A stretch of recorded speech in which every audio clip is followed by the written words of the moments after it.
The holidays bring a lot up for everybody. The good times, the not so good times, those that are no longer with us. For veterans living with PTSD or other mental illness, it can also come with additional struggles. Hey, I'm Dr. McCleary, licensed clinical psychologist and Navy veteran, and I make mental health videos for veterans and their families. In this video, I'm going to talk to my fellow veterans about not just how to survive the holidays, but also maybe how to enjoy them as well. A big part of where a lot of veterans struggle during the holidays is those sometimes mandatory holiday get-togethers. So let me say this first. You do not have to go to those get-togethers. Let me repeat. You do not have to go. If you feel like the environment that you're about to go to is unsafe to the point that you or other people might be in danger, well, guess what? Don't go. For most veterans, this is actually not the case. But this does fall into my first tip, and that's assess the threat. You might say, Doc, that's actually my problem. I'm assessing the threat all the time. Well, let me tell you what I mean. If you're about to go into a situation that you feel like might be dangerous, I want you to actually walk yourself through that thought process. A lot of veterans, such as myself, are trained to assess a threat, to be aware of our surroundings. So I want you to actually do that. Put it into practice. Use that skill to your benefit. Is where you're going actually a dangerous situation? Are the people dangerous? Is the environment dangerous? A lot of times for people that have experienced trauma in their lives, they're hyper aware of their surroundings. I tell people, sometimes that's okay, as long as you are accurately assessing the threat. Not every environment is Iraq. Not every environment is Afghanistan. However, it can feel like that in the moment. So you actually have to go through that process of assessing the threat. Who's going to be there? What's going to be in the environment? Are you prepared to do something if you need to? If you look at all of those factors and it's still dangerous, I'll say again, don't go. Make sure your mom doesn't go too, and your cousin. Matter of fact, make sure everybody doesn't go if it's that dangerous. But if it's not, maybe you need to reconsider maybe going. If you watched any of my videos, you know that I talk about avoidance a lot. And a lot of what I talk about is veterans being able to get their choices back. Because often what happens when you live with PTSD, your choices are limited. You don't do the things that maybe you want to do. You do the things that you feel like you can do or that you have to do. Well, those things are taking your choices away. And a big part of any type of PTSD treatment is giving you your choices back. If you're enjoying this video, please like it so YouTube will choose to show it to another veteran. So you've assessed the threat. Great. Now let's get a plan together. So maybe you decided that you're going to go. You're going to go to this dinner or to this party or this ugly Christmas sweater party. Now, how are you going to do it? What you want to do is put a plan together. And your plan might involve an exit strategy. It might involve how long you plan to be there, how you're going to get there. What are you going to say to people when you maybe do feel overwhelmed and feel like you need to leave? All of these things need to be factored into that plan. But here's a bonus tip. If you're going to make a plan, if you're going to have an exit strategy, an exit speech, you know how long you're going to be there or how long you're going to try to be there, what time you're going to try to show up, who you may talk to while you are there. Maybe the other veterans is a good choice there. Once you get that plan together, what I challenge you to do is share that plan with somebody else. Share it with your spouse. Actually plan it with your spouse. Plan it with the person that's hosting the party or the event.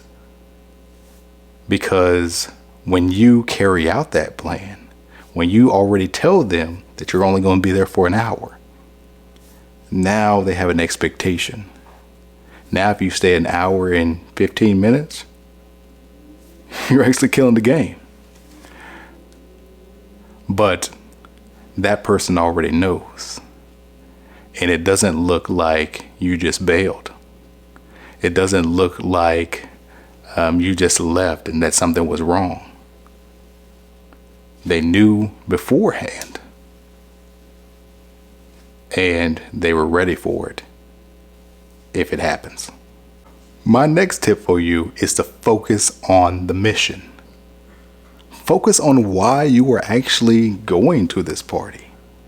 Is this a mandatory work party that you need to show face at and you can stay there for 30 minutes and be gone? Is this your mom wanting you to come home for the holidays, wanting you to come to Christmas dinner, and you really wanting to not disappoint your mom yet again? Is this wanting to be at your kid's Christmas event? Whatever it is, that's where the focus needs to be, because that is what's going to get you through that event. That's the mission. You can't lose sight of the mission, because once you do, it'll be real easy to leave.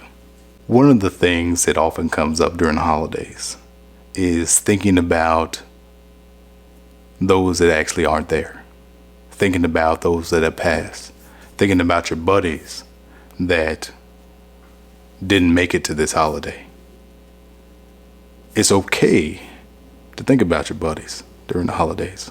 It's okay to think about those that you've lost during the holidays, as long as you also think about those that are still with you, those that are inviting you to the dinner or the holiday party. Those people are important too. And what I encourage you to do is think about everybody, the whole picture, and then come to your conclusion on whether you want to go to that event or not. Because if you just focus on the people that aren't there, then you're probably going to say to yourself, well, what's the point?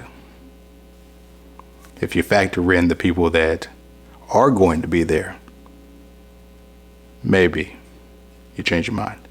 This video is not about me trying to convince you to go to some holiday party that you don't want to go to.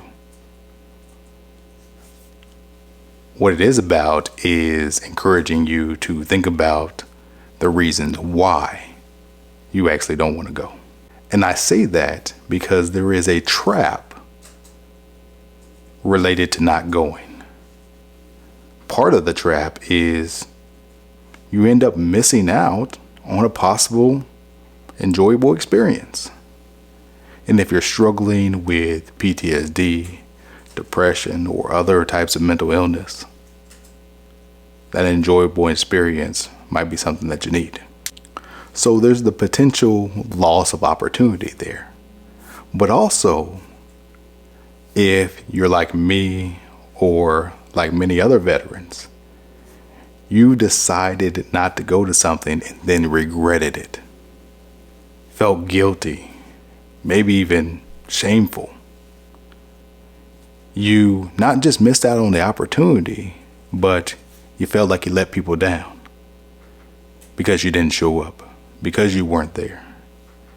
And now, if you're like me, you don't have the excuse that, oh, I was on deployment or I was out in the field training.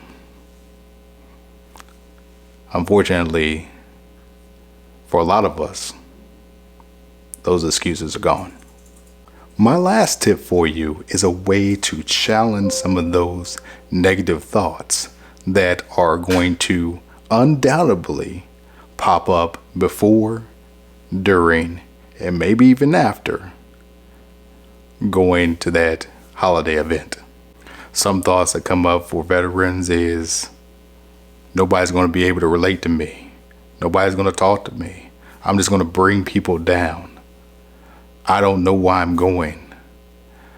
I'm going to not like it if I go. The list goes on and on.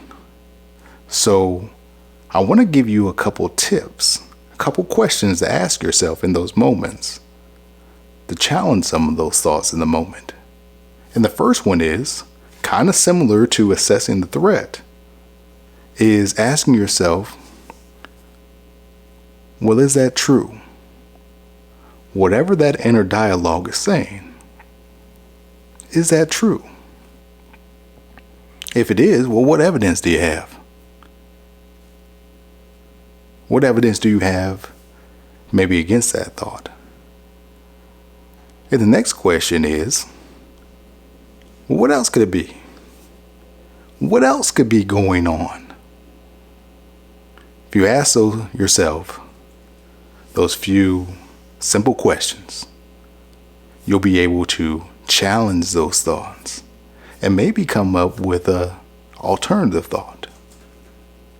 And maybe that alternative thought gets you to the holiday party, keeps you at the holiday party, or maybe you still decide not to go. But whatever it is, whatever the decision is, whatever the choice is for you, you want to make sure that you assess the threat, that you assess your own thinking, and then you make a choice. Because then that choice is yours, and not just the choice that PTSD made. Something to think about. If this video was helpful for you, and I hope that it was, please like it or consider subscribing to my channel if you want to learn more about PTSD and mental health. But more important than that, if this video was helpful for you, that means it can likely be helpful for another veteran. So I ask that you share it with them. Because at the end of the day, that's really what all this is about. One veteran trying to help another.